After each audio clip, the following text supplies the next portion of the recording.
सोचिए, एक ऐसी दुनिया जहां तलवार का सामना मशीन गन से हो, जहां परंपरा को नज़रअंदाज किया जा रहा हो और जहां एक अमेरिकन सोल्जर अपनी ज़िंदगी का मतलब ढूंढ लेता है। ये सिर्फ जंग की कहानी नहीं, ये इज्जत, बलिदान और पहचान की कहानी है। फिल्म का नाम है द लास्ट सामुराई। वीडियो शुरू करने से पहले आपसे एक छोटी सी रिक्वेस्ट है, अगर आप इस चैनल पर नए हैं तो प्लीज़ चैनल को सब्सक्राइब कर दीजिए। तो चलिए शुरू करते हैं, लेकिन उससे पहले नमस्कार दोस्तों, मैं हूं सैम और ये है नो दी स्टोरी। कहानी शुरू होती है साल 1876 से। इस वक्त जापान तेजी से बदल रहा होता है। जहां कभी तलवार और परंपरा का राज था, वहां अब बंदूक, रेलवे और वेस्टर्न कल्चर आ चुका है। जापान के पुराने योद्धा सामुराई, जिन्हें दुनिया का सबसे बेहतरीन योद्धा माना जाता था, अब सरकार के लिए बोझ बन चुके होते हैं। सामुराई वो लोग होते हैं जो सिर्फ तलवार नहीं चलाते, बल्कि इज्जत और निष्ठा के लिए जीते और मरते हैं। लेकिन नया जापान इन पुरानी परंपराओं को छोड़कर मॉडर्न आर्मी बनाना चाहता है और इसी वजह से सामुराई और राजा के बीच एक भयंकर लड़ाई शुरू हो जाता है। अब कहानी पहुंचती है अमेरिका। यहाँ हम मिलते हैं कैप्टन नेथन एल ग्रीन से, एक अमेरिकन सोल्जर जो अपनी अतीत की यादों से अंदर ही अंदर टूट चुका होता है। एक दिन एक फंक्शन में नेथन राइफल का डेमोन्स्ट्रेशन देता है। यहीं उससे मिलता है कर्नल बैगली, नेथन का पुराना कमांडिंग ऑफिसर। प्रॉब्लम ये होती है कि नेथन बैगली से नफरत करता है, क्योंकि जंग के दौरान बैगली ने बिना सोचे समझे औरतों और बच्चों को मरवाया था और नेथन ने यह सब अपनी आंखों से देखा था। उस फंक्शन में एक जापानीज रिप्रेजेंटेटिव आता है और बताता है कि जापान को मॉडर्न आर्मी ट्रेन करने के लिए अमेरिकन सोल्जर्स चाहिए। जापान की सरकार चाहती है कि उनके सोल्जर्स जंग की नई तकनीकें सीखे ताकि सामुराई को खत्म किया जा सके। नेथन पहले मना करता है, लेकिन जब उसे $500 हर महीने का ऑफर मिलता है तो वो मजबूरी में हाँ कह देता है। नेथन के साथ आता है साइमन ग्राहम, जो एक हिस्टोरियन और इंटरप्रेटर होता है, यानी जिसे जापानी और इंग्लिश दोनों भाषाएं आती हो। जापान में उनकी मुलाकात होती है राजा से। नेथन और बैगली जापानी सोल्जर्स को ट्रेन करना शुरू कर देते हैं, लेकिन प्रॉब्लम ये होती है कि ये सोल्जर्स कभी बंदूक नहीं पकड़े होते। इसी बीच खबर आती है कि सामुराई लीडर कात्सुमोतो रेल लाइन पर हमला करने वाला है। नेथन साफ कहता है कि ये सोल्जर्स अभी रेडी नहीं है, लेकिन बैगली उसकी बात नहीं मानता और सुबह सुबह हमले का ऑर्डर दे देता है। जंग एक जंगल के पास होती है और जब सामुराई घोड़ों पर सवार होकर आते हैं, नेथन फायरिंग रोकने का ऑर्डर देता है, लेकिन सोल्जर्स घबरा कर गोली चला देते हैं। सामुराई तेजी के साथ सोल्जर्स को काट देते हैं। नेथन लड़ते लड़ते थक जाता है, गोलियां खत्म हो जाती है और एक सामुराई उसे लगभग मार देता है। लेकिन तब कात्सुमोतो खुद आता है और नेथन को जिंदा पकड़ने का ऑर्डर देता है। नेथन को सामुराई गांव ले जाया जाता है। यहाँ उसकी देखभाल करती है टाका, कात्सुमोतो की बहन, जिसका पति नेथन के हाथों मारा गया था। सोचिए, जिसने टाका की सुहाग उजाड़ दिया, वही टाका दिल में दर्द लिए नेथन की सेवा करती है। यहीं से नेथन को समझ आता है कि सामुराई सिर्फ योद्धा नहीं, बल्कि निष्ठावान लोग होते हैं। नेथन धीरे धीरे सामुराई की जिंदगी को देखता है, उनके रिचुअल्स, उनके ट्रेनिंग और उनके परंपरा। उसे पता चलता है कि सामुराई का मतलब होता है टू सर्व। वो लकड़ी के तलवार से ट्रेनिंग शुरू करता है। शुरू में हर बार गिरता है, मार खाता है, लेकिन फिर भी उठता है। एक दिन उजियो नाम का एक सामुराई उसे चैलेंज करता है। नेथन बार बार हारता है, फिर भी हाल नहीं छोड़ता और इसी जिद और लगन को देखकर सामुराई उसे एक्सेप्ट करना शुरू कर देते हैं। समय के साथ नेथन अब सामुराई का युद्ध कवच पहनता है, उनकी तरह झुककर सबको सम्मान देता है, उनके रूल्स फॉलो करता है। एक रात सामुराई गांव पर निंजा हमला करता है। बहुत भयानक लड़ाई होती है, बहुत सारे सामुराई शहीद हो जाते हैं। कात्सुमोतो भी मर चुका होता, लेकिन उससे पहले नेथन उसे बचा लेता है। यहीं से कात्सुमोतो को पूरी तरह यकीन हो जाता है कि नेथन अब दुश्मन नहीं, एक सामुराई है। अगली सुबह कात्सुमोतो बताता है कि राजा ने नेथन को आज़ाद कर दिया है, वो चाहे तो अमेरिका वापस जा सकता है। कात्सुमोतो कहता है, तुम यहाँ दुश्मन बनकर आए थे, लेकिन अब तुम हमारे जैसे हो। नेथन अपना कवच वापस करता है और राजा के दरबार तक पहुँचता है, जहाँ आखिरी और सबसे बड़ा फैसला होने वाला होता है।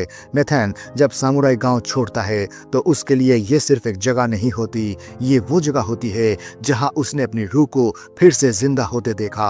अलविदा के वक्त वो दिल से कात्सुमोतो और टाका का शुक्रिया अदा करता है। नेथन जानता है अब उसका रास्ता अलग है, लेकिन सामुराई के साथ बिताया हर पल उसके अंदर हमेशा जिंदा रहेगा। कात्सुमोतो सबसे पहले राजा के पास पहुंचता है। राजा अब भी पश्चिमी लोगों के इन्फ्लुएंस में होता है। कात्सुमोतो राजा से सीधा सवाल करता है, क्या आप अपने ही लोगों के खिलाफ जाकर सामुराई को खत्म करना चाहते हैं? वो बताता है कि वो कभी भी राजद्रोही नहीं था, वो बस ये नहीं चाहता था कि जापान अपनी पहचान खो दे।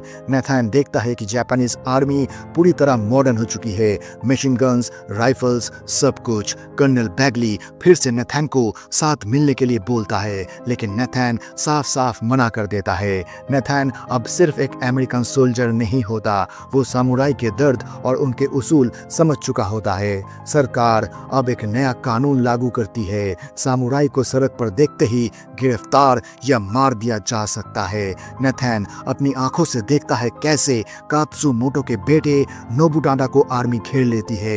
इस घटना के बाद नेथन के दिल में कोई शक नहीं रहता, ये जंग सिर्फ तलवारों और बंदूकों की नहीं है, ये अब पहचान की जंग है। दूसरी तरफ राज दरबार में मीटिंग चल रही होती है, जहां सामुराई को पूरी तरह खत्म करने का प्लान बनाया जाता है। इसी बीच कात्सुमोतो वहां आ जाता है, उसे गिरफ्तार कर लिया जाता है और फांसी की सजा सुना दी जाती है। नेथन ये सब देखकर चुप नहीं रह पाता, वो सबसे पहले साइमन ग्राहम को ढूंढ निकालता है ताकि दुनिया को सच दिखा सके, लेकिन रास्ते में उस पर सोल्जर्स हमला कर देते हैं। नेथन के पास कोई हथियार नहीं होता, फिर भी वो खाली हाथ 4 सोल्जर्स को गिरा देता है। नेथन कात्सुमोतो को जेल से निकालता है। कात्सुमोतो ये देखकर मुस्कुराता है और कहता है, तुम वापस आ गए। लेकिन खुशी ज्यादा देर नहीं रहती, आर्मी हमला कर देती है और कात्सुमोतो का बेटा नोबुनागा गोली लगने से गिर पड़ता है। मरते वक्त वो अपने पिता से कहता है, मुझे बचाने की कोशिश मत करो, सामुराई कभी भागते नहीं। कात्सुमोतो अपने बेटे को खुद मार देता है ताकि वो दुश्मन के हाथ ना पड़े। गांव वापस लौटकर कात्सुमोतो समझ जाता है अब जंग को टाला नहीं जा सकता है। उसके पास सिर्फ 500 सामुराई होते हैं, जबकि सामने राजा की हजारों की मॉडर्न आर्मी। नेथन उन्हें याद दिलाता है, इतिहास में 300 सोल्जर्स ने भी लाखों का सामना किया था। जीत सिर्फ नंबर से नहीं होती, जीत होती है जज्बे से। बच्चे, बुजुर्ग सब अपनी तलवारें लेकर आगे आते हैं। टाका खुद नेथन को सामुराई कवच पहनाती है। अब हम देखते हैं एक खुला मैदान, एक तरफ सामुराई, दूसरी तरफ machine guns. Colonel Bagley last chance देता है, सरेंडर कर दो। कात्सुमोतो सीधा जवाब देता है, सामुराई कभी सरेंडर नहीं करते। जंग शुरू होती है, कई सामुराई शहीद हो जाते हैं। नेथन स्ट्रेटेजी बदलता है, सामुराई को 3 ग्रुप्स में बांट दिया जाता है। जब सामुराई बिल्कुल पास आ जाते हैं, तलवारों से आर्मी को काटना शुरू कर देते हैं। ये देखकर बैगली हिल जाता है, क्योंकि उनकी हजारों सोल्जर्स मर रहे होते हैं। मशीन गन्स लगाई जाती है, बारिश की तरह गोलियां चलती है। सामुराई एक एक करके गिरते जाते हैं, लेकिन कोई भी पीछे नहीं हटता। नेथन खुद बैगली को मार देता है। आखिर में सिर्फ कुछ सामुराई बचते हैं और कात्सुमोतो भी गोली लगने से गिर पड़ता है। आर्मी कमांडर फायरिंग रुकवा देता है, सब कुछ शांत हो जाता है। कात्सुमोतो नेथन से कहता है, सामुराई का काम जीतना नहीं होता, सम्मान के साथ मरना होता है। नेथन आंसुओं के साथ उसे मरने में मदद करता है। ये देखकर राजा हिल जाता है और वो अमेरिकन ट्रीटी साइन करने से मना कर देता है। वो कहता है, जापान मॉडर्न होगा, लेकिन अपनी आत्मा बेचकर नहीं। वो कात्सुमोतो की तलवार नेथन को वापस देता है, एक सामुराई की याद के रूप में। अब नेथन वापस गांव लौट जाता है, टाका के साथ सामुराई की यादों के बीच अपनी जिंदगी जीने के लिए। और इसी के साथ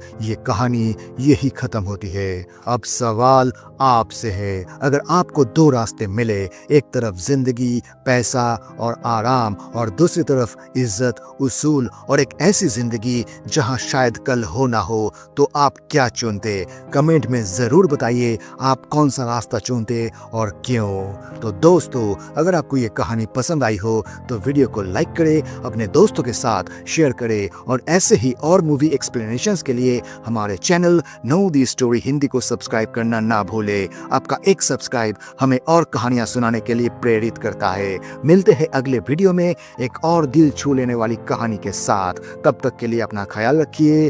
धन्यवाद।